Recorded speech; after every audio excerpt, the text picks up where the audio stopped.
Ladies and gentlemen, boys and girls, children of all ages, welcome to a impromptu Sunday Funday stream. Today we're going to be playing 1943 Battle of Midway. This is the overhaul edition from New Wave Toys in their Replicade lineup of products. I've already reviewed the 1942 Lowboy cabinet. Very similar machine, just a different aesthetic essentially, but all the internal components relatively all the same. But yeah, haven't really got a chance to play with this new version. It just showed up in the mail. Very excited to, for obvious reasons. I love the aesthetic of it. Dynamo cabinet, as you can see, Dynamo cabinet right behind me is my full-size Street Fighter 2 machine. So obviously I've got a big affinity towards that cabinet. So pretty excited to have a little miniature version of the Dynamo cabinet. Obviously it's not Street Fighter 1943, completely different game, but still fun regardless. Chris McQuain says, playoff football is on. What are you doing? Well, first of all, Chiefs don't play until later tonight, so I'm honestly just not paying attention to playoff football right now because Chiefs aren't playing yet, and I don't really care who else is playing because chances are not really going to matter against the Chiefs anyway.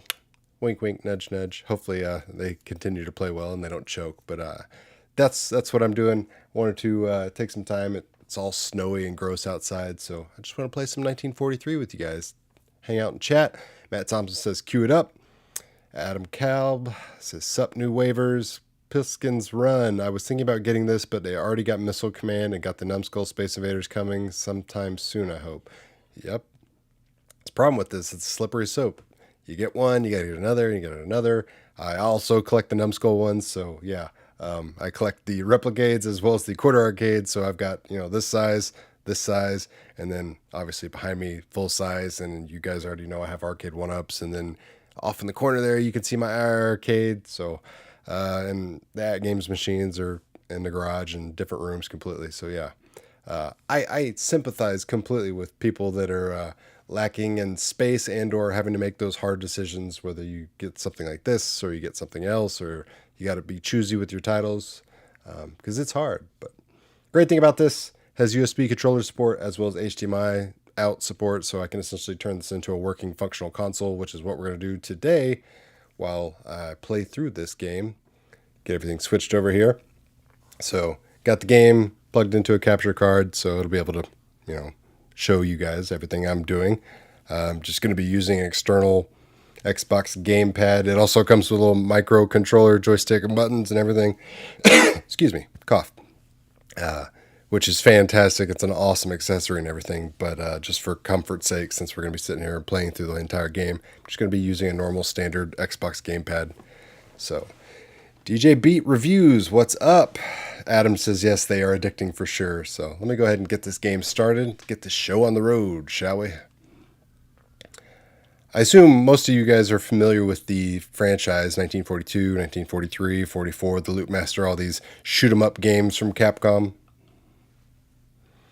Pliskins has also have the New Wave Asteroid as well. I mean, there you go.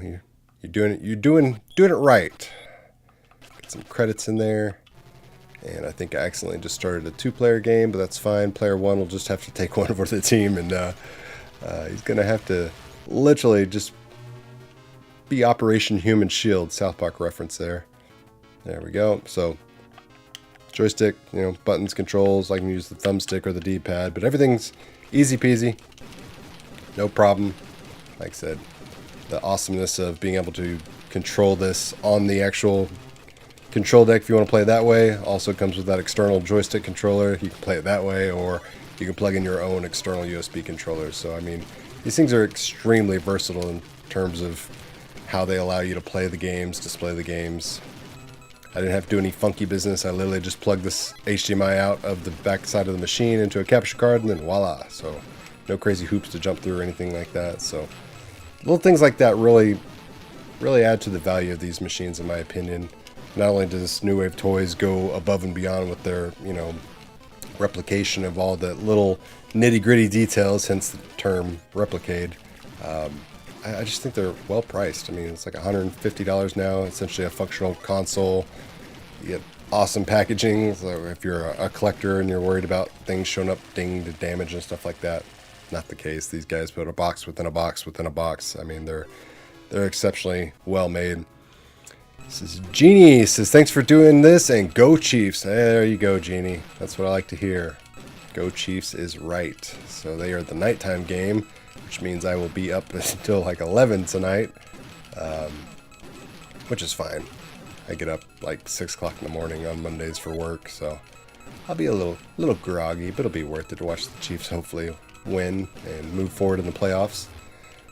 Really wish they would have not been in the wild card and had that first week off. That would have been ideal, but I'll take the, home field advantage in the first round of the playoffs. That helps tremendously.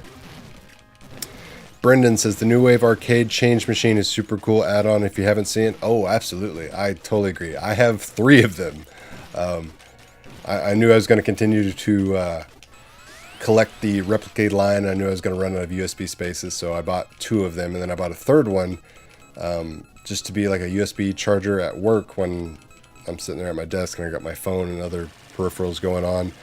But there it sits. It's set at my desk at work that I haven't been to in over like a year and a half, just collecting dust because I don't actually have to go to the office anymore. I work remotely thanks to the pandemic. Pros and cons of that, I guess. So my other change machine is just sitting there, just being neglected on my work desk. But it is what it is. Like I said, I already got 2 other ones. Alfonso wants to know if I'm getting the new Pokemon game. I am not. It looks cool, but I mean, if I do get it, it'll be a while because I've got a catalog of some PlayStation games I need to play through.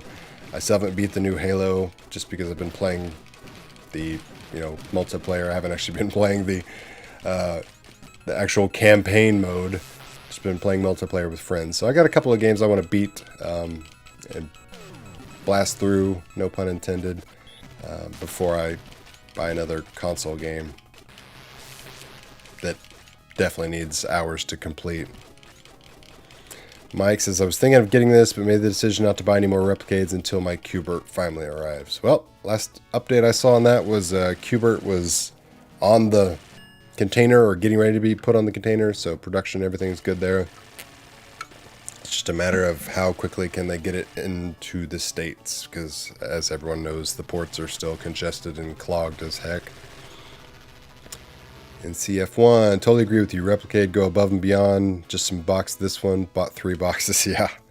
I mean, little things like, get this. Let's see, it probably won't focus on me. A little top secret sticker that you can put on the control panel, and, the little mini coins they throw in there. It probably won't focus because it's still. There we go. Yeah, the little mini coins they throw in, all that. I mean, the instruction manual. Ooh, I should probably pay attention and not die on myself. The instruction manual looks like the original operator's manual from the actual arcade unit itself, so.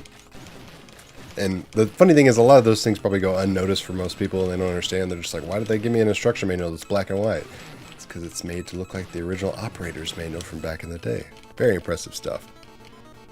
And I am not paying attention. I'm dying, but that's the beauty of free play. I don't really have to worry about my quarters right now.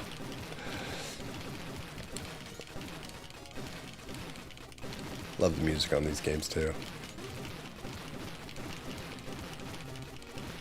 And I love that this one is not one of those one-hit, you're dead type of games as far as shmups, A lot of them, you get one shot from the bad guys and boom, you die and you have to start all over again, especially with your power-ups. This one's not the case. You get an energy bar, which is nice. Visual contact with surface forces confirmed. Commencing attack. Pliskin says, it'd be cool, but it'd be very hard for New Wave Toys to make a pinball machine. If anybody was going to make a very small pinball machine, it would be New Wave Toys. I have no doubt in their capabilities, and I don't think anybody should ever doubt their capabilities when it comes to making very intricate, detailed operational devices. So, I mean, never say never. I mean, you'd be surprised what they can come up with, and I would not be shocked to see a pinball machine, that's for sure. In fact, I'd be first in line to grab one. Be really cool to see how they devise a way to do that, and then like what licenses they work with, and they get some classic Bally Williams, because I mean that's typically what most people are going to probably be thinking of when they think of, hey, I want a dedicated little mini Replicade version of pinball. Well, they're probably going to be thinking of those Bally Williams licenses. Oh my god, this battleship is nuts.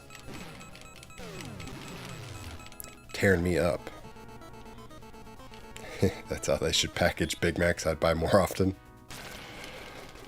Does the HDMI out support TV flip to 90 degrees vertical? That's a good question. I have not yet personally tested that. I would suspect no, but I mean, that's just me going off just a guess there. I should probably look in this instruction manual and it probably tells me. I'll have to look into that after the game. I have Monday off for MLKJ, so I'm going to be popping a beer. That's right, I forget. Tomorrow is Martin Luther King Jr. Day, so yeah. That means the mail I was expecting to get tomorrow will not arrive tomorrow, but Tuesday. And the bank will be closed, and yeah, a lot of government places will be closed. So if you get the day off, enjoy it.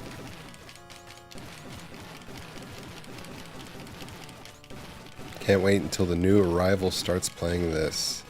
Doug, do I play Fortnite at all? I got back into it with the Marvel characters. Been playing the community matches. Steve sets up. I killed Daniel last night with a grenade. Good fun. I've literally only tried to play Fortnite one time with my nephew. This was like 2 years ago when it was kind of being the new thing. Just because I was like, what is this game that all these kids are obsessed with? And, what am I missing out? And I tried to play it. I just couldn't get into it. It's one of those things I've heard several people tell me. It's like, hey, you're not playing with the right people, and chances are that's accurate. It wasn't like my nephew was murdering me or anything like that. It's just maybe my attention span just wasn't all there. But I was not a big fan of the get killed and spawn a mile away and have to run back. It just reminded me of everything I hate about the Battlefield franchise. The Battlefield games are awesome, but I hate sometimes you'll get killed and it feels like you have to spend 20 minutes getting back to the battle, so to speak, because you get killed and you spawn a mile away and you come back and you're like, oh my god, I gotta literally run across this map for 5 minutes just to find somebody to shoot. And when I do get to them, they shoot me in the head and I'm dead again. So that was frustrating for me. Yeah, this boss is whooping my butt. There we go. Not using my power-ups enough. Been saving them for the boss. Do a little loop. There we go. I was about to say, it should take out an engine, for crying out loud. Will I buy any Pro Series Arcade 1-Up machines? I mean, I'll never say never, just because, I don't know what they have in store, and maybe they come out with a machine that suits my fancy, but honestly, the only titles I could think of that would even get me to consider such a thing would be Star Wars Trilogy Arcade, Daytona USA, and that's literally the only two titles I can think of off the top of my head that I would consider. The only, even if they did a Pro Series 4-player, beat 'em ups Konami collection, that's great, but I can play all those games in 20 different machines in my house, so it would not be a good financial responsible decision for me to spend over $1,000 on something where I can play it 20 different ways at my house.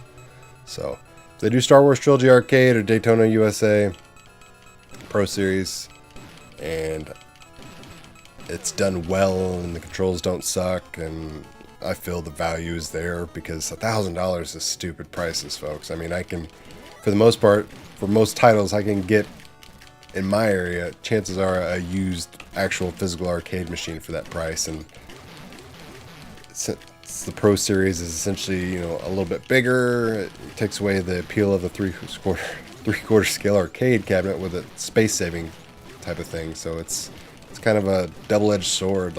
It's got pros and cons to it, and we'll see. Like I said, I hate to prematurely judge the Pro Series before it truly is out there and exists and everything, but so far it doesn't seem like it's for me. Everybody knows I'm not really the biggest Killer Instinct guy, so I was already a hard pass on that to begin with. But just as a product itself, me personally, it just doesn't speak to me. So maybe that changes over time. We'll see. Here's one for you. 1942 or 43? If I had to choose one, which would it be? 43. I personally prefer 43 over 42, which is why I bought both of them. So I got the 42 lowboy and I got the 43 overhaul edition, so I can have one of each, but I honestly personally prefer 43. Freaking got these missiles. Rapid firing those missiles, and of course he shoots me down. Did I get an answer for the Battletoads figure? No, I didn't. I'm honestly not surprised. That company is very stingy with their social media responses. I'm actually kind of surprised to see them even like posting on social media, because most of the time they get just bombarded with hate. They've got a terrible reputation, and I fully knew and understood that when I took the risk of pre-ordering those Battletoads figures, but I mean, I just felt worst case scenario, call my credit card company and say, hey, I want my money back, and I've never had any issues with something like that. So I figure I'll have no issues if I, for whatever reason, need to get a chargeback or something like that. But fingers crossed, Premium DNA Toys comes through and gives me my Battletoads figures, because I paid a hefty price for those, and as you well know, I'm quite the Battletoads fanboy. Rob Coleman says 1943 all day for me. Good man. I love how my power-up is a tsunami of some sorts. Like, how is this plane causing a tsunami? You don't have to understand the reason or the rationale of how it works. You just got to understand it works. It's video game logic 101. Don't question it, just go with it. Says Retro Player Arg, so jealous as the only shipping to the US and Canada, no shipping to the UK. Yeah, there was a retailer I want to say that was importing these, but now I'm drawing a blank on who it was. Maybe Sideshow Collectibles? I want to say they were shipping these to worldwide.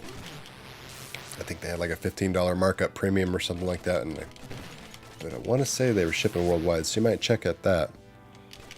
Capcom Arcade on Switch has a lot of shmups. Yeah, that's a fun one. This is another one of those, like, I had absolutely no reason to buy, but I bought it anyway type of things for my Switch, just because I love the portability of being able to play a lot of these games on the go on my Switch.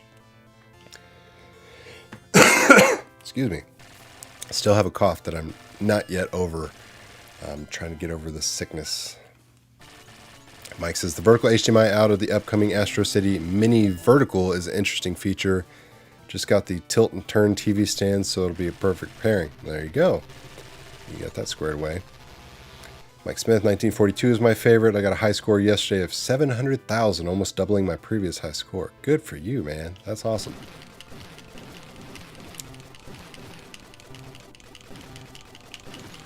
You are quite the accurate shmup shooter for that kind of scoring.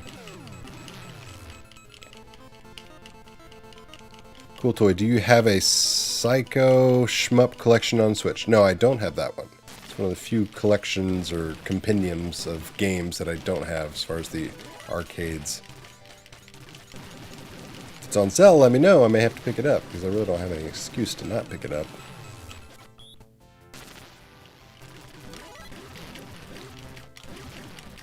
The spread shot's not getting the sides like I need it to. Going straight down the middle, but I'm trying to take these guys out on the side angles here. There we go.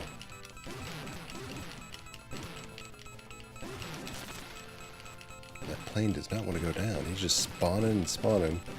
Got the little dragonfly guy flying off to the side there.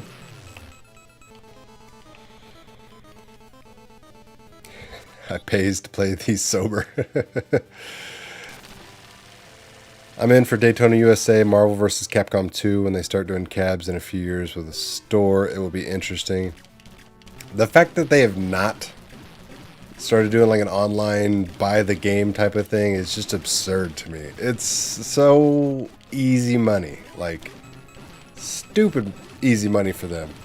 Like, yeah, I know, you got to build the infrastructure, so to speak, and that's, you know, an investment, but it's no bigger investment as paying Code Mystics a crap ton of money every single time you want to emulate one of these games properly. Like, good God, man. Just literally, like the pinball machine specifically, like all the Zen Studio titles they could have just put on a store and had people buy for $3, $4 a pop or whatever, they'd have made a killing on that. Instead, they didn't do it. Drives me crazy. And II Arcade obviously is established that there is a business model for people that are willing to pay to download and purchase games legally and do that type of thing. So, I mean, everybody's already done the market research for you, just like Arcade 1-Up. Just do it. There's no excuse for you to not be doing it at this stage. So, they'll eventually do it. It just blows me away that it's taken them this long to do it. Because, yeah, we're still at least, what, another year away from them doing that, probably? Pliskin says, the game I play the most is a PC game called Hunt Showdown. Great game, over 3,000 hours. Good lord, that is impressive. Like to upload my kills. RGA Shane, doing well. How are you on this Sunday? Don't want to say I won't buy it.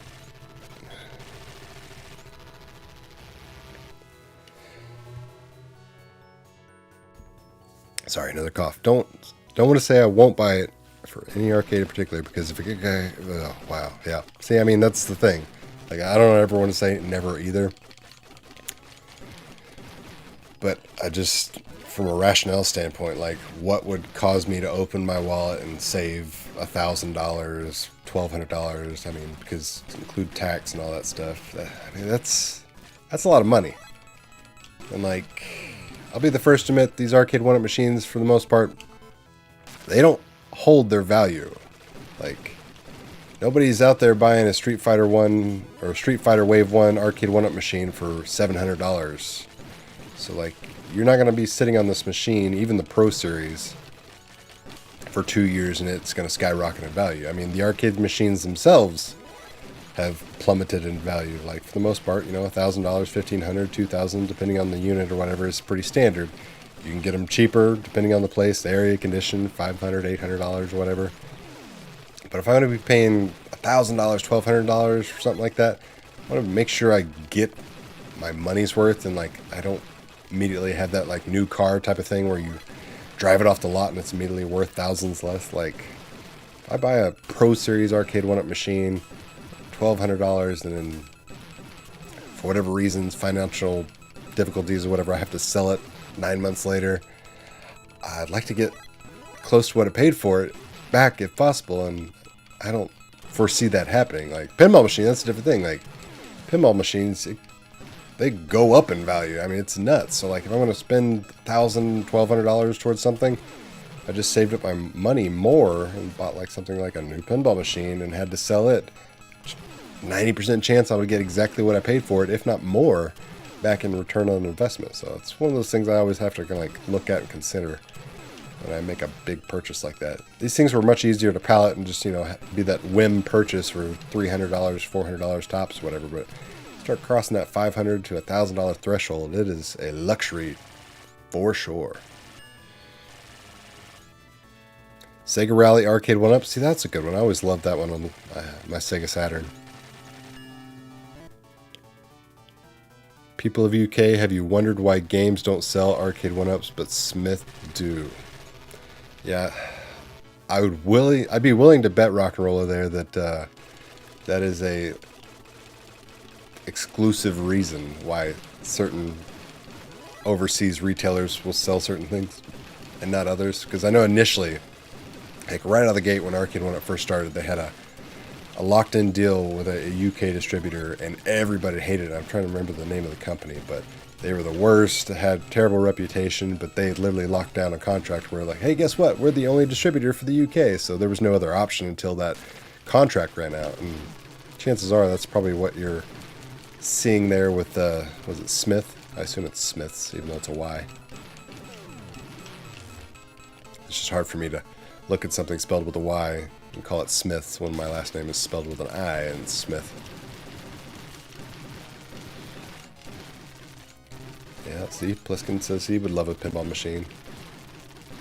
And I'm really kind of surprised we haven't seen any Pro Series / upgrade version 2, whatever you want to call it, pinball machine from Arcade 1-Up. Like, it just, again, feels like a natural progression of the product. And CS, nope.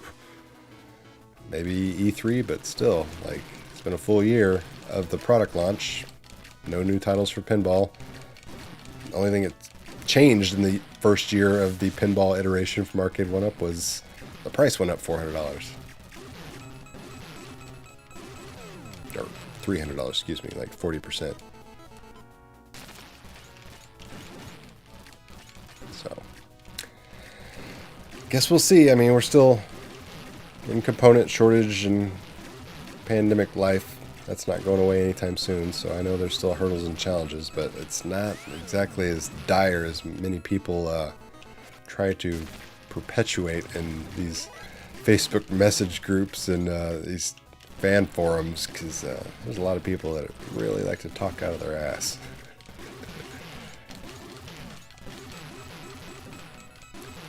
So is anybody getting the missile command Replicade, or are you guys familiar with it? The next, you know, so to speak, product coming out from the Replicades. Qbert technically is the next one, but that one's already kind of been ordered and done, so it's just a matter of shipping. But missile command is, you know, next up on the docket, so to speak. RB 1033 says 41 and XX and 44 are the best in the series. 43 was a good improvement, yeah. I mean, Loopmaster 44, if I had to pick out of the series, that would probably be my favorite one. But between 42 and 43, it's 43 all day just because of the improvements. It's you know, akin to all your other sequels and games where you get the same quality gameplay, but you get some nice, you know, mechanical changes to where it improves the gameplay, kind of adds some depth to it. And that's what we got with 43 over 42. Similar to how Sonic 2, we got Tails.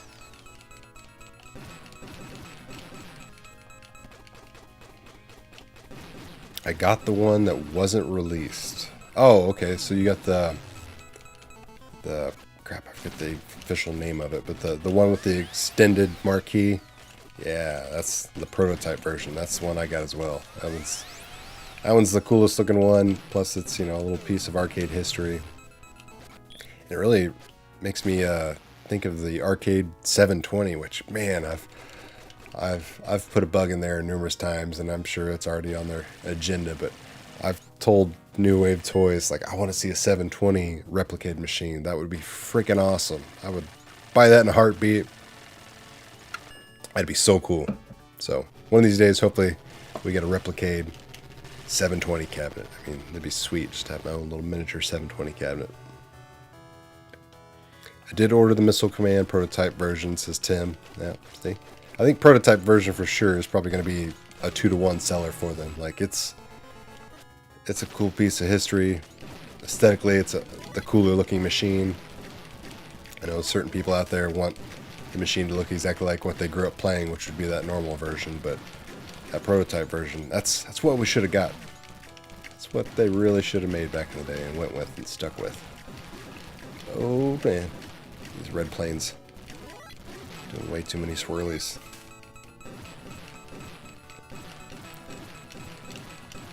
Oh, don't lose. Oh, okay. Right as I get ready to say it, I was like, don't lose my little side fighter planes. And they're gone. And they're dead.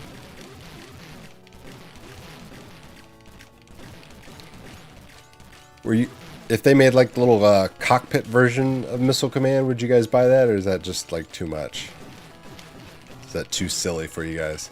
Because I know they've kind of like toyed with the idea of making those like environmental style cabinets that they're not familiar with, or not familiar. They're not sure if the audience would be like crazy receptive to that type of thing. It's always hard to gauge. Like there's always those people who's like, yeah, I'd buy it, but like when push comes to shove, it's like how many pre-orders are actually coming in. There we go, get those missiles. Machine gun those freaking missiles. It's like the best power up on here, but it's a huge trade-off because it obviously has such a narrow shot that if anybody's shooting straight at you, you're going to take one. Take one to the shield. There we go. Like I'm playing Space Invaders when I have this like old narrow one shot.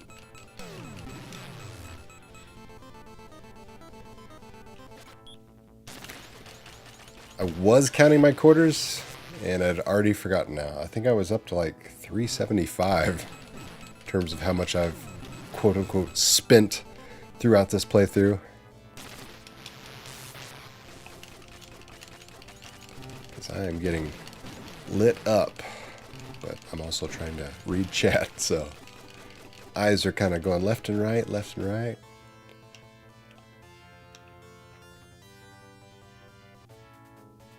Zoom. Mission completed.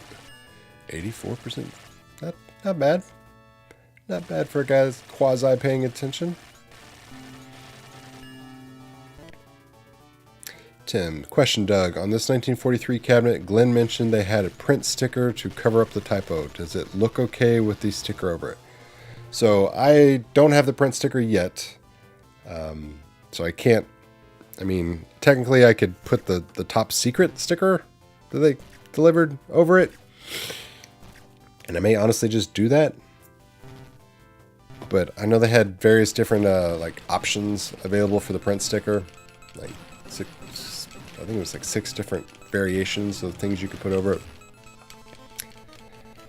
Me personally, like, yeah, I know that typo's there and I can see it, but it doesn't really bother me enough to even mess with it.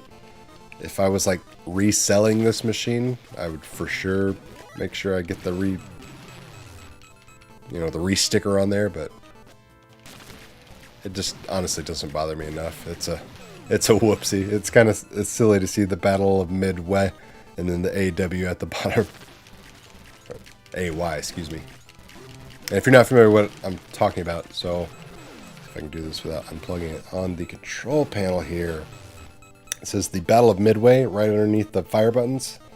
And unfortunately, like, somebody wasn't paying attention at the factory, and the AY of the Midway is printed like 2 centimeters below. It's not in line at all. It's like somebody hit the space bar or enter or tab or something when they were kerning the text. So it's a whoopsie, but New Wave Toys has got everybody fixed with a solution to re-sticker the control panel for everybody. Yeah, see, Rob says, I'm okay with the typo. I really don't want a sticker. That's kind of the way I am. If it was more glaring, like if it was like 1934 on the control panel instead of 1943, I'd probably definitely be changing that out, but that little bitty part, it just doesn't really bother me enough. It's one of those cases where it being so small is actually helpful, because if it was a bigger machine, like a full-size machine, that would be much more glaring and stand out to me and probably bother me 10 times more. But the way it is right now, I'm okay with it. I'm going to live with that, honestly. So thank you. I was debating between this and 42. So that's it.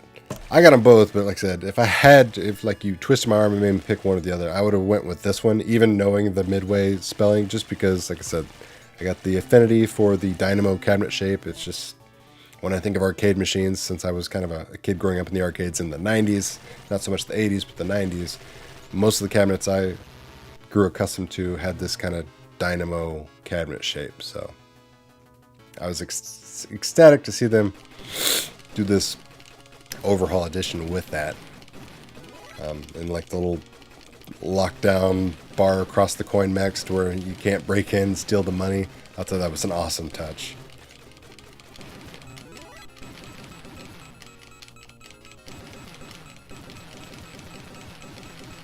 Which always made me wonder. I was like, is it such a prevalent issue that people are coming in here with crowbars and cracking these coin mechs open and robbing these arcades? Like, I thought I grew up in a shady area in Houston, Texas, that, you know, crime was really prevalent, but I don't think people were robbing arcades. I could be wrong.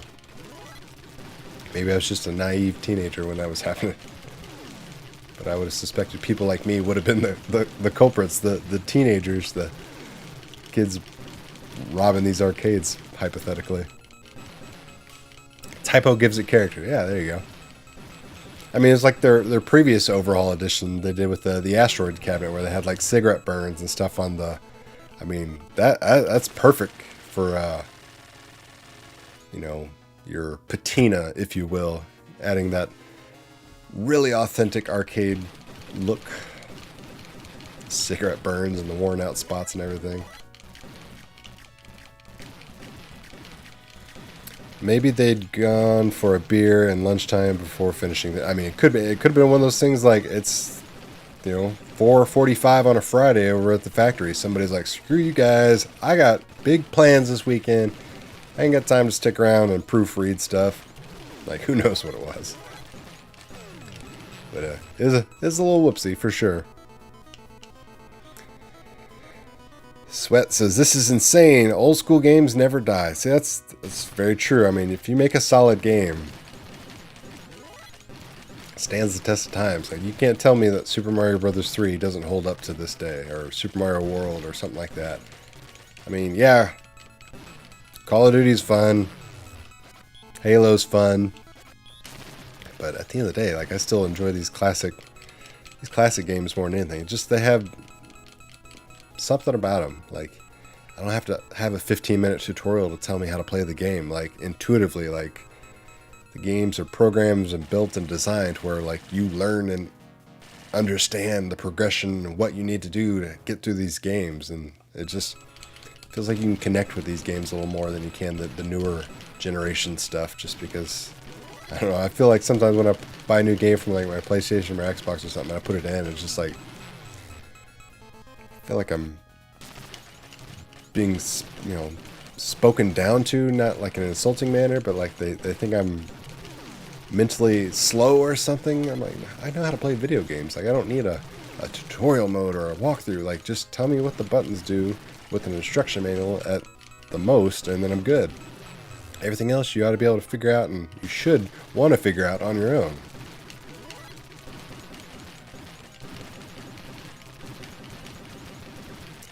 Definitely get my thumb workout for sure too.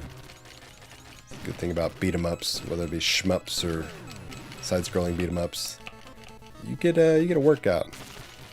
You feel like you've really achieved something after you've completed the game. Oh, these guys are hard to hit. Mortal Kombat 3K on Sega Mega Drive 2, Punisher, TMT, top. Yeah. All top tier games that stand the test of time that I would happily play any day of the week. They don't get old on me.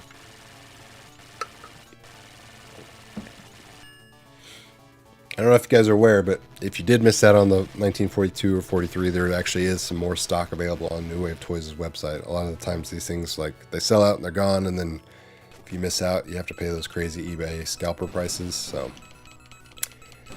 just word to the wise, if you want one, get it while the getting's good, because yeah, they end up selling out and they don't restock them because they're collectible by design in nature, and they go on eBay. Like, you'll pay probably $400 for a New Wave Toys Dragon's Lair machine right now. I think that's the going price. Centipede, their first machine, I think that's like $700 on eBay last I looked on sold auction values. So it's one of those things, like, you've got to want or need or desire to own a specific title that you see that they're coming out with. You got to get it, because it's a very narrow window of availability. These medium-sized planes are cramping my style, coming up right behind me, making me nervous. I'm trying to build up my power-ups. There we go. Yeah, they never die. I guess that's why there's Pixels 2 movie coming out. Yeah. Well, that and, Adam Sandler and the boys love an easy paycheck. His Netflix deal, man. He made off like a bandit on that. I forget how much. It's like several $1 million for several movies. I mean, it was an unheard of deal at the time when he signed that with Netflix. Dragon's Lair is the only one I want that I missed out on. Yeah, that was, I think for whatever reason, there was a lot of people that played like the wait and see on that one. Maybe they just didn't think that the emulation would be there, or that was like the first time that New Wave Toys was doing things like HDMI out and external controller support. So I think people were maybe maybe wanted to wait and see how it played out, but I mean, that thing is phenomenal. Like the mini Laserdisc player they included, and I mean, even the mini Laserdisc that it comes with, like sleeve and everything. I mean, just killer details. And of course, the machine itself turned out fantastic.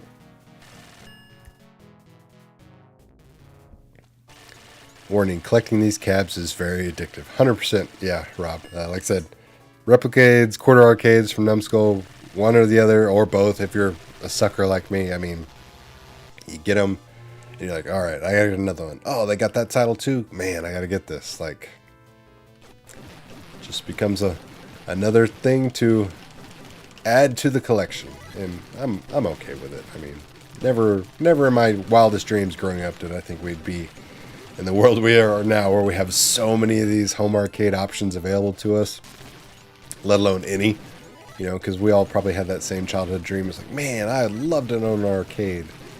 And now it's like, man, I got to make a decision between this or that, or this company or that company. And it's like, what a time to be alive, man. It's great.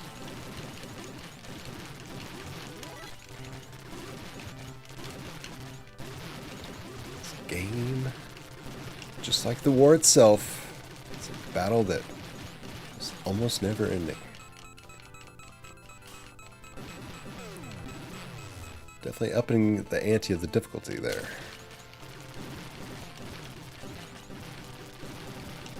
Always made the mistake of those side flying in planes, the ones that look like little bitty, you know, Wright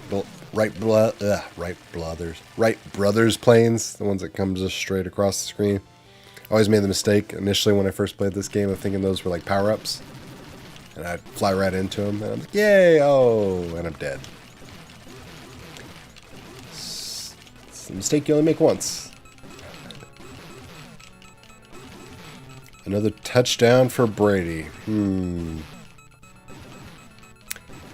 I was really hoping that the Buccaneers would get dispatched, because I'm still sour about how they just beat the living tar out of us last year in the Super Bowl. Like, the Chiefs decided to play the worst game of their life in the Super Bowl of all games, and we just got flat out embarrassed.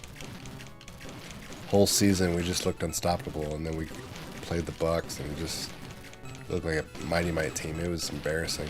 I mean, it was cool that we got to go to the Super Bowl 2 years in a row. I mean, I'd been waiting 25 plus years for the Chiefs to be good, let alone make it to the Super Bowl. So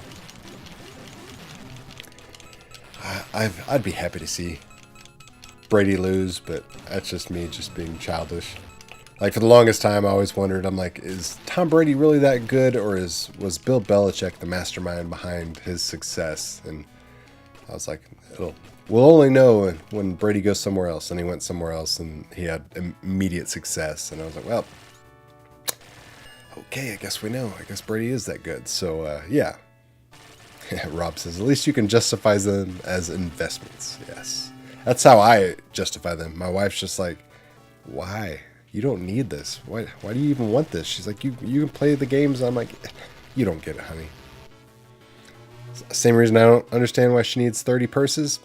Same concept. So just one of those things where I'm like, okay, we'll agree to disagree. Neither one of us are going to convince the other one that one of these is necessary, or any of these is necessary.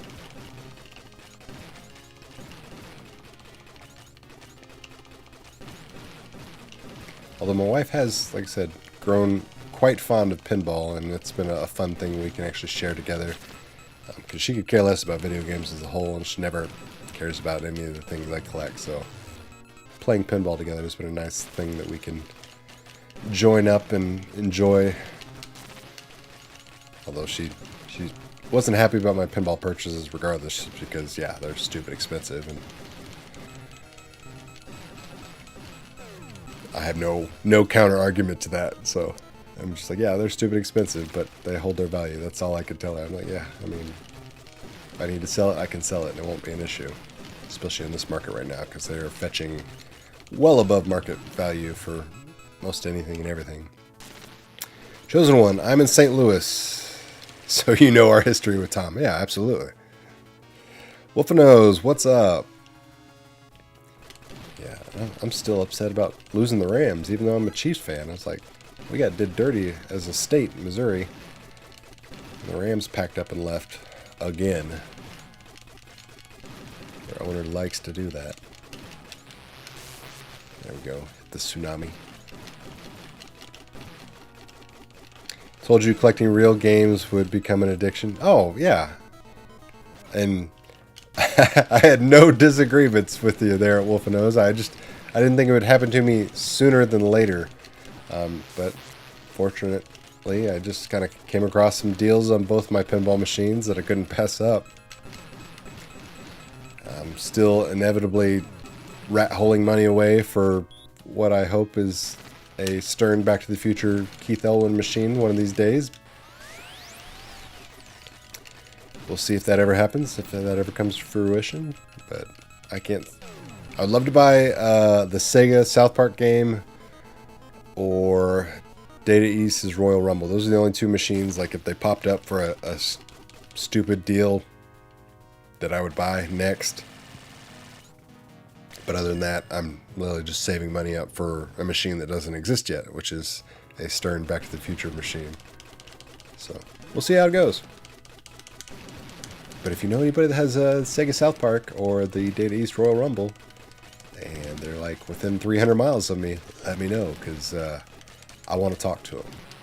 My wife definitely doesn't want me to talk to him, but I want to talk to him. I'm in Missouri, DJ Beat, so I'm literally in the middle of the country. Everything, one way, shape, or form, is like a 14-hour drive away from me. So both coasts are quite far. I have to fly pretty much anywhere I go. Only real thing that's worthy of driving distance is it's like 15 hours to Florida, the top of Florida, shall I say, and I get to like Dallas and Houston in like 8 to 10 hours. Because I was born and raised in Houston, Texas. But everything else on the coast, left or right, it's going to take me a long time to get to it, so not really an option for me to buy. T3 is your latest. That was tough to get, believe it or not. There was one that popped up near me, but you know, people were asking essentially what it's worth, which is fine. But I just wasn't ready or willing to pay unless there was like some extra meat on the bone for me to like feel good about. Because when you're spending thousands and thousands of dollars like that, like saving $500 or $1,000 is a huge deal, especially if it needs work or needs updating or anything like that. Because I mean, hell, I just spent like $400 on a color DMD for my Jurassic Park machine. Like, little things like that are not cheap. I gotta ask you, Wolf, because I think you have T2 as well. Like, which one do you prefer, T2 or T3? Like, I know everybody loves T2 more, but honestly, like for me, I think T3 is the better game. It feels like it definitely has the better value because it's just like covered in metal ramps. It's sacrilege to... Oh, okay, well, never mind. Sorry, just now read your comment. That's what I get for paying attention. Yeah. I agree with you. Like I said, I think T3 is the better game. Like, everybody, for the most part, I think will probably argue with us and say T2 is better, but T3, to me, just flows better. And like I said, metal ramps for days, so it feels a little more premium. Like the bazooka thing, I thought was a neat little add-on / innovation.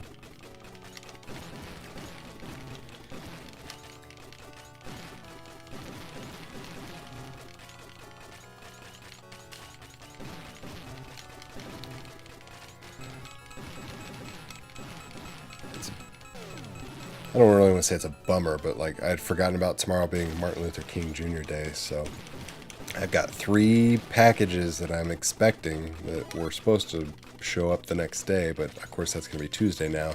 I've been waiting on some stuff for my pinball machines so I can keep tinkering with those, and that just puts me a day behind because Monday, like after work, I had like no plans since the Chiefs game's tonight. Tuesday, I'll get my packages after work, and then I'll go to the gym on Tuesday, so I won't be able to tinker. So I won't have any time to mess with it until Wednesday. So that just Makes me a sad panda. Wolf knows T3 has a ton of metal in it. Makes the game heavy too. Yeah, that's one of those things. Like, if they tried to make that game today, it would cost a freaking fortune just because of the components used. Like if Stern, for whatever reason, Vault Editioned, you know, Terminator 3, you're looking at an $8,900 game for a quote-unquote pro series. I mean, it'd be expensive for sure. Svet says, by the way, this is my first time watching your videos, and it's cool. Well, I appreciate that, Svet.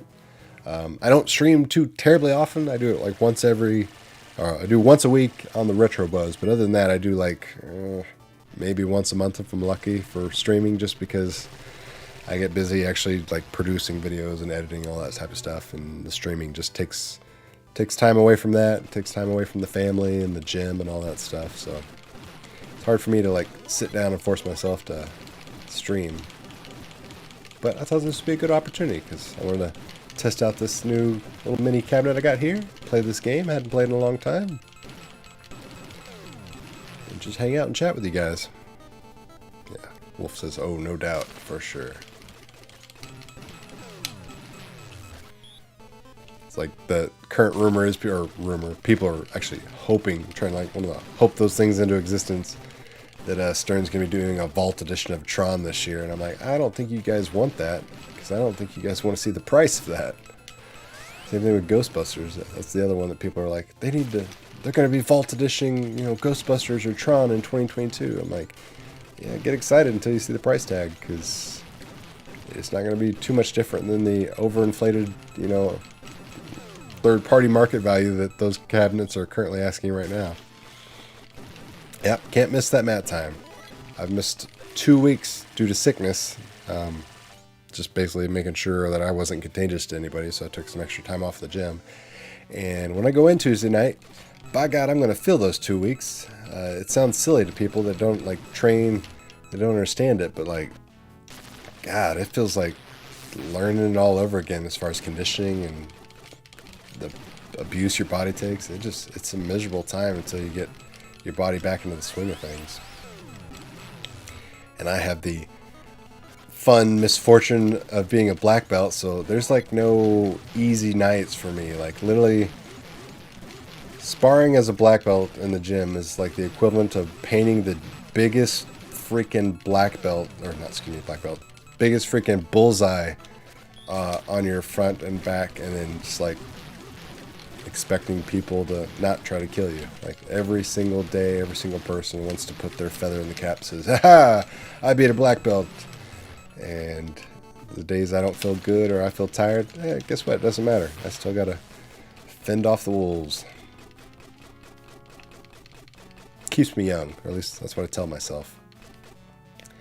My wife just tells me I'm stupid. She's like, you don't need to go so hard fighting with these 20-something college kids. She's like, you're not a spring chicken anymore. I'm like, thanks, babe. Thanks for reminding me of my mortality. And now they have Rush. Deadpool they've done making. Yeah, I heard they canceled a lot of the Deadpool pre-orders that people had put out there. Which, God, that's got to be frustrating. Putting a bunch of money down and thinking you're going to get something even if it was delayed. And then, oh, by the way, you've waited 9 months and we're just going to cancel your order. Sorry. That's rough.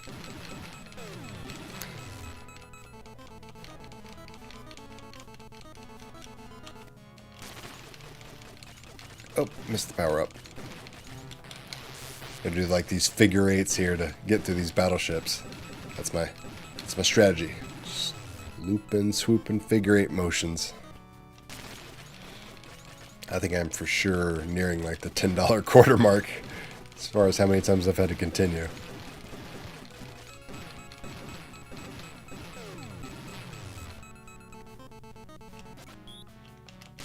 These battleships are just tearing me up. There we go.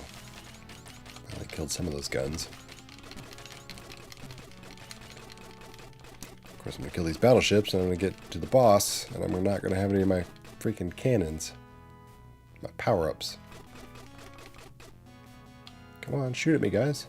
I can't shoot backwards. There we go. Let me progress finally. JJP is working on Matrix and Back to the Future Restoring. Ooh. I mean, not that I wouldn't want to see a Matrix pinball machine. I mean, that would be sweet. But just after the not success, that's the nicest way I could put it, of the new Matrix movie, that would not be a well-timed release of JJP to come out with a $10,000 Matrix machine, unless it's just a phenomenal game, because marketing-wise, not going to get a whole lot of help on that one. I want to say that movie reportedly lost Warner Brothers $120 million. The last report I saw a couple days ago on it. Do you have to do anything special to play on a monitor? No, I didn't. So there's a mention in the instruction booklet that if you plug it in and like it crops off some of your game on the top of the bottom, there's a setting where you can change it to make it fit on your screen.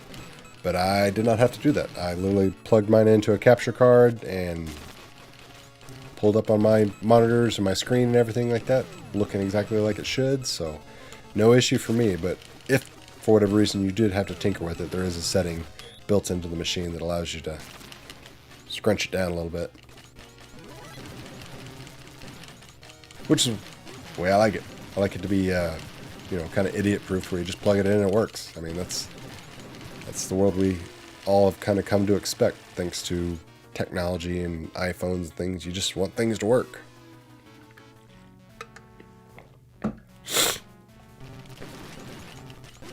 Do I have an all-time favorite MMA fighter? I have several.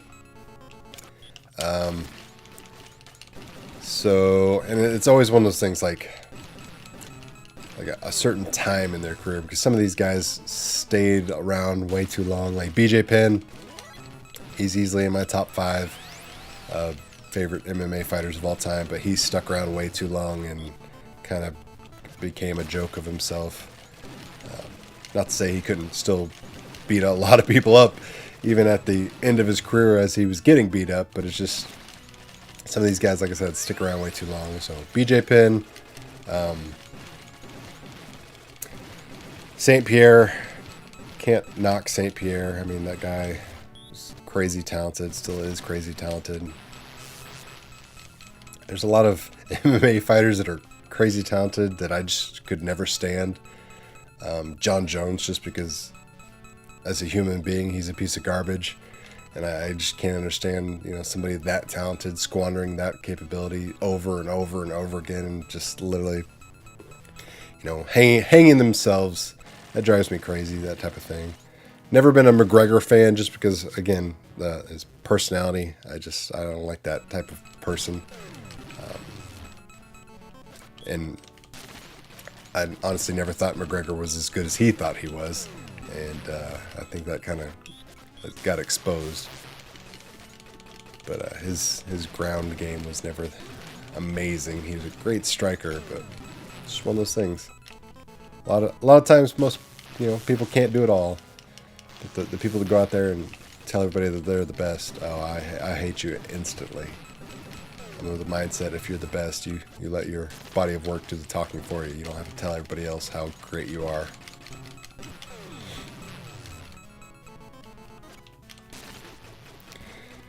The world has fallen since I used to play this game in the 80s. Awesome game. Absolutely. And it's the game that never ends. You definitely get your money's worth as far as how many levels there are, for sure. Which in an arcade setting, like, it's a ton of quarters. Like, you'd have to roll up with, some bankrolled quarters if you're gonna beat through this.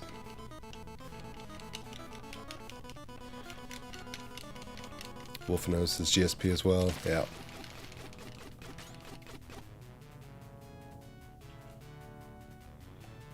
Humble guy and a rough past. Used to play this game.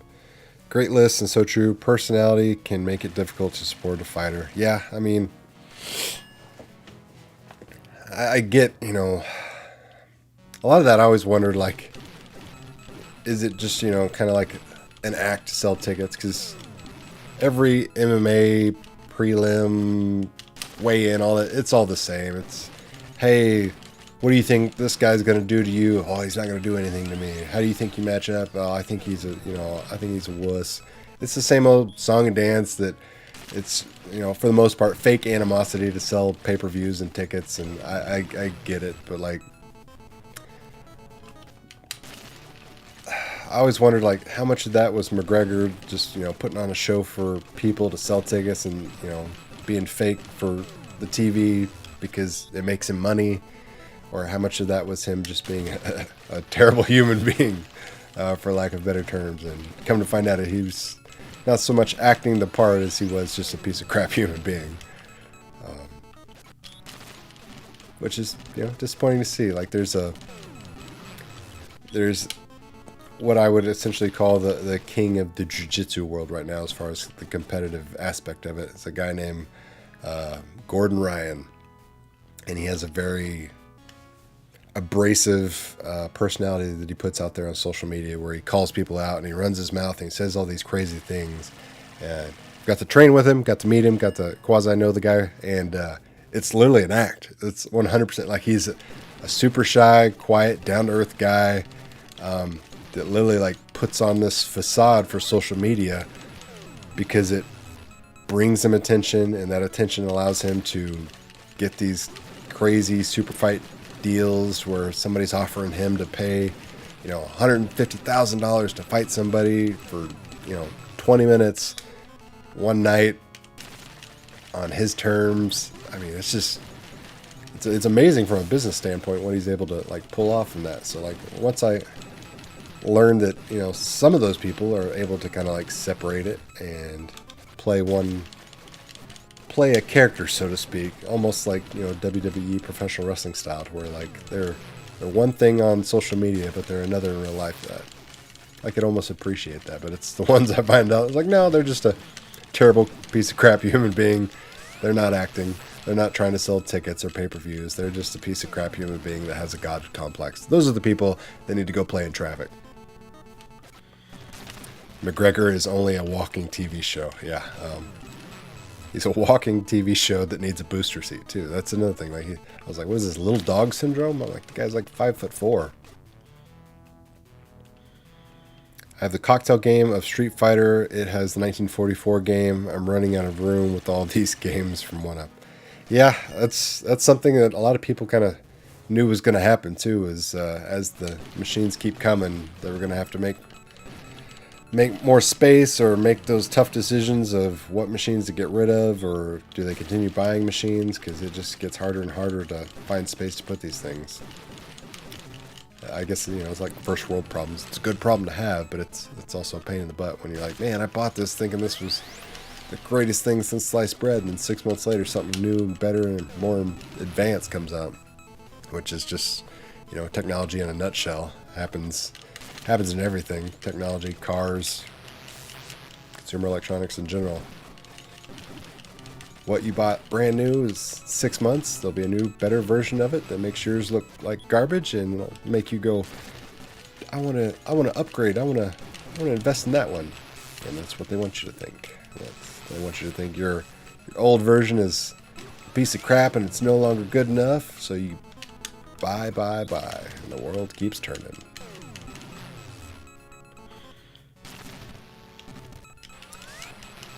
Bones and his family are from my neck of the woods. Sad that he's had so many chances. I'm honestly blown away that he's had as many chances as he did. Like, I thought for sure he was going to, like, take the UFC down in the way they were giving him so many second chances. I was like, you guys are literally going to go to, like, Dana White specifically. I'm like, somebody's going to sue you for giving this guy 1,000 chances, yet cutting all these other people that didn't do a third of what he did. So it is what it is. Can't help people that don't want to help themselves, and that's clearly the case with John Jones. He does not want to get and take the help that he truly needs. World Has Fallen says, I want a Xevious arcade cabinet. Be a cool one. I doubt you'll ever see a dedicated version of that from anybody. If we did, it'd be somebody like New Wave Toys. I think they're a little more open to the lesser commercially known titles, I think. That's one way to put it. Because Arcade 1-Up's just like, hey, if it's not in the top 50 highest grossing arcade cabinets of all time, we're not really interested at the moment. I mean, that's literally their mode of operations. Like that top 50 list, beat it to death, and then rinse and repeat.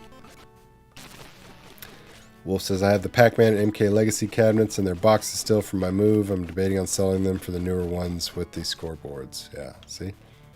That's what happens. Didn't take long. I remember the original people that bought the MK Legacy cabinet, they're like, man, I gotta get rid of my original Wave 1 MK cabinet for this because it's got more games and it's a better machine. And then what did they do? They give you a 30th anniversary with all the bells and whistles, so to speak. Which you had to see that coming. I mean, that was just a no-brainer. And it's going to happen again with Street Fighter. It'll continue to happen with every other machine. It's the way the business works. Reskin, repackage, rinse and repeat. I wish iArcade would do a game drop. We need some more new and better ones. Yeah, it's been a while. I know they've been working on some other stuff in the background, but they're definitely needing some new blood, so to speak, in the game lineup. I know they had a lot of things announced that still have yet to be released, so that'd be nice to get those shored up.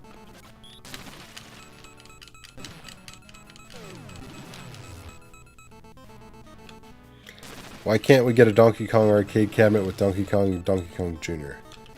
Simple answer to that is because Nintendo will not work with anybody, which rightfully so. I honestly don't think they need to. If anyone was going to do it, it would be Nintendo themselves. They have no reason to partner up with anybody else to produce their own arcade machines or release their own arcade cabinets. Like, they can build, manufacture, they don't have to pay the license. I mean, they can do that all and absorb all the royalties of every sale. So I wouldn't be surprised in a year or two they see that the market is stuck around long enough to justify them doing that type of thing, and they'll do it, and they'll charge you a crazy amount of money. And if Arcade 1-Up continues to raise their prices and people continue to pay those new Arcade 1-Up raised prices, by God, you better expect Nintendo to come into the market with a crazy high price, because they are obviously always proud of their IPs. So just keep that in mind. If you want to see a Donkey Kong cabinet and you don't want to pay $1,500 for it, you better believe what Arcade 1-Up gets away with their Pro Series and their new MSRPs that they've been doing the last 9 months specifically. It's going to be a telltale sign of how much you pay for a hypothetical Nintendo-produced machine.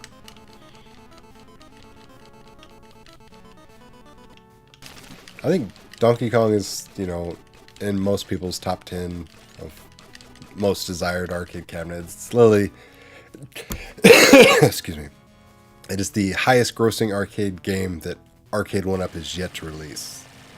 So, I mean, it's number one on their list of things they want to do, but every time they've ever talked to Nintendo says, thanks, but no thanks. We're not interested. And they've talked to them numerous times, I can tell you that for sure.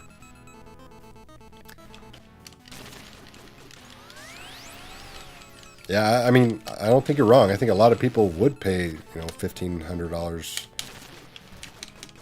and or more for that type of thing if it's done well and done correctly.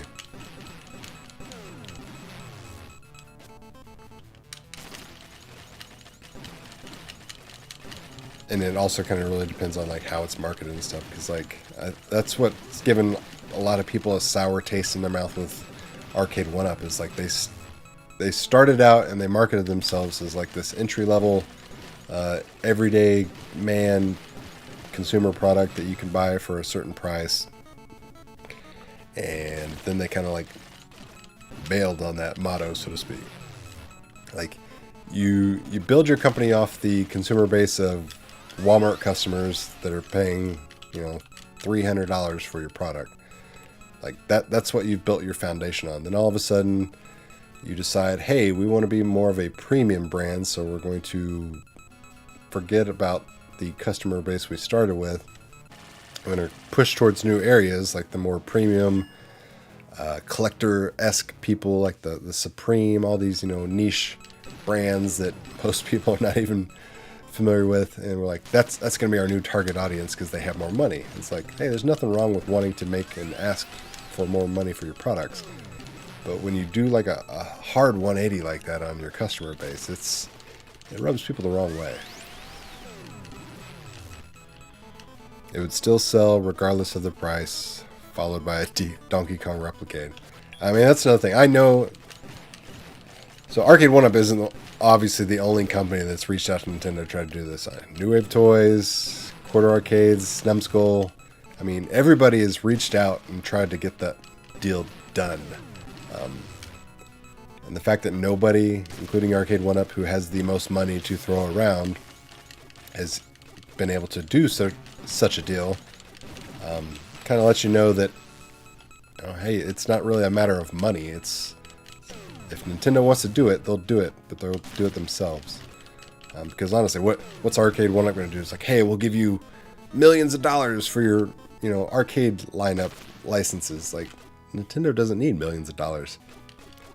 They print money. I mean, they sold cardboard to people for $70 and called it Labo. I mean, they're not struggling for finances. The world has fallen. Every time I see a 1UP cabinet, I buy it. It's weird. I mean, that's collecting in a nutshell. Like in arcade cabinets specifically, and pinball machines too. A lot of collectibles. You buy one, and it almost it looks off by itself. You're like, oh my god, it needs something. It needs a buddy. It needs a partner. And then, well, there you are buying another one. And then that other one becomes another one, and it becomes another one, and the next thing you know, you're like, well, how do I rearrange the stuff in my house? Or do I really need a kitchen table? Do I really need a couch in my man cave? No, I don't. I can put 4 more arcades there if I just readjust and do these type of things. So that's the life of a collector. But like I said, cool problem to have. First world problems for sure, but man, these things, just something about them. It's the closest thing, having a time machine for me personally is playing these games and seeing them well reproduced and looking like their former glories. It's, depending on where you go for an arcade, a lot of times these cabinets aren't well taken care of and they look quite sad. So it's always nice to see like faithful reproductions of machines as they were intended to look. What is my favorite game console? Svet, it would probably be Sega Genesis first, Nintendo 64 second, Dreamcast third. That'd probably be my top 3. A lot of that is based upon just how much time I spent playing each one. I was always a Sega kid first and foremost. Like I've never been a fanboy of one or the other, but I had more Sega stuff than I did Nintendo. I played them all, enjoyed them all. I have every console there is for the most part, all your major releases. And I enjoy them all. I'm never one side or the other, but growing up as a kid, I was definitely the kid that played Sega more than Nintendo. Nintendo 64 changed it a lot. I played Nintendo 64 a lot more than PlayStation. And the Dreamcast, God rest its soul. It's just, world wasn't ready for that type of awesomeness. What could have been. What should have been. Wagner, glad to see me back. Hope I'm feeling better. I am, for the most part, feeling better. I've got this weird little cough that hasn't gone away yet, but other than that, I feel pretty much back to normal, so I appreciate that. It was a rough, 8-10 days I had there for a while. Like I said, I was taking care of my wife. She got sick. Since she's pregnant, I wanted to make sure that she got better more than anything, so I didn't really take care of myself as well as I needed to, but she got better before me, and that's all I really cared about. Nintendo 64 Monopoly was epic. I mean, any game of Monopoly is epic, honestly. Like, you're not cursing family members playing Monopoly. Are you really playing Monopoly? Because, like, I don't know how your guys' family play Monopoly, but every time I've played Monopoly with the immediate family, it's like people stopped talking for a couple of days because there was things were said and things were done to certain people, and grudges they last a while. You can only bankrupt your father so many times for him landing on your railroad before he wants to disown you. Rob says the sad thing is the Dreamcast still holds up today. Absolutely. I mean, 100%.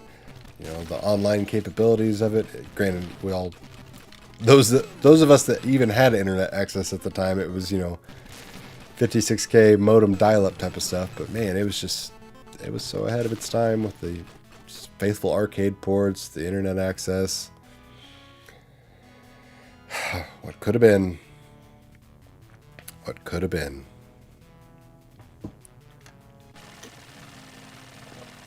Wolf says, usually if I'm behind in Monopoly, I shake the board like there's an active fault line underneath it. There you go. Shuffle those houses around. I don't know how you guys play Monopoly, but let me know. Because house rules, like, I think everybody does something different with, like, the free parking space.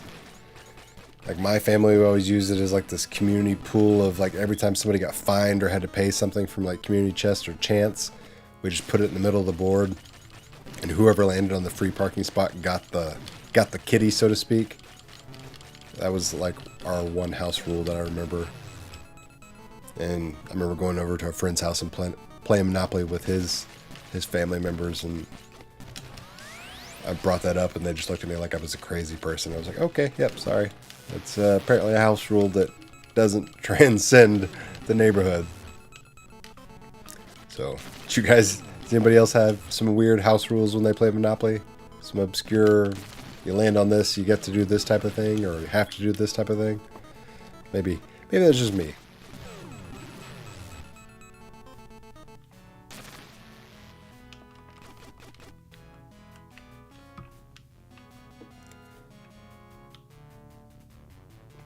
Should be mission complete. There we go. Initial attack unsuccessful. Mission aborted. I was doing alright. Just couldn't get that last gun. Here, I'll wipe him out that way with a tsunami.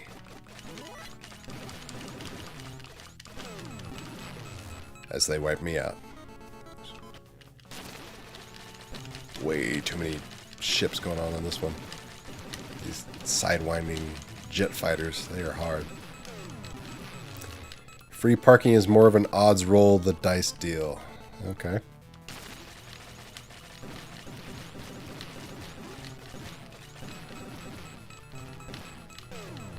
For everyone. Gotcha.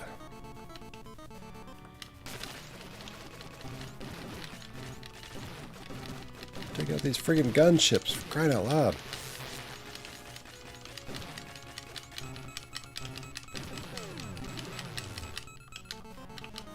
My fingers, I'm firing as fast as I can. I still can't take these guns out. Die, gunship, die, as it kills me instantly. Get him with the snobby. Get him with the snobby. Tried to loop him. Couldn't loop him.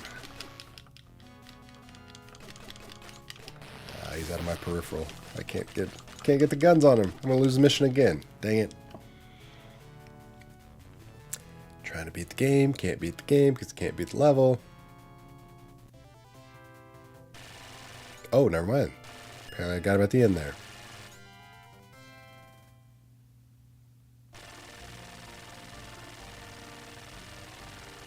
There we go. 1943, the U.S. Navy sank 4 Japanese striking forces in the Battle of Midway and brought the victory in the Pacific War to the United States. It was made possible by 2 eminent pilots. Eminent, sorry, screen's too far away. Who detected the Japanese fleet during a routing mission. Forgot how brutal this game is. Yeah, Towards the end, it gets repetitive with the level structure and everything, but good old Pooh and Dekun, or Deki-kun, for the design. So everybody make sure you thank Pooh. Very brutal game. Sound of Music. Jumbo Saito. Yep, not going to try to pronounce that. I'll butcher that. Special thanks. So, yep, 1942 kicks my butt every time. I mean, both of them are difficult games. They just, I mean, you will die. It's not a matter of, hey, can I go a long time without dying? It's like, no, you will die every single level. For sure. So, ladies and gentlemen, that wraps it up for today's stream. Like I said, a little impromptu playing of 1943. Good old Replicade. Like I said, there are still some available if you're interested in picking up one of these. I'll go ahead and unplug it since I'm done with it. Oh, very loud. Turn down. So, fantastic machines. Like I said, play them on here. Comes with an external joystick. It's lit up. Haven't even taken the plastic protective film off, but gorgeous looking machines. Highly recommend them. Like I said, I collect and own every single one of them, so I can't recommend them enough. And as you can see from the Street Fighter II machine back there, they did an excellent job with the silhouette of the Dynamo cabinet. So good looking stuff overall. Hope you guys have a great Sunday whenever you're watching this. Take care, everybody, and go Chiefs, because playoffs tonight. So hopefully the Chiefs do it. So appreciate everybody hanging out, chatting, and take care, guys.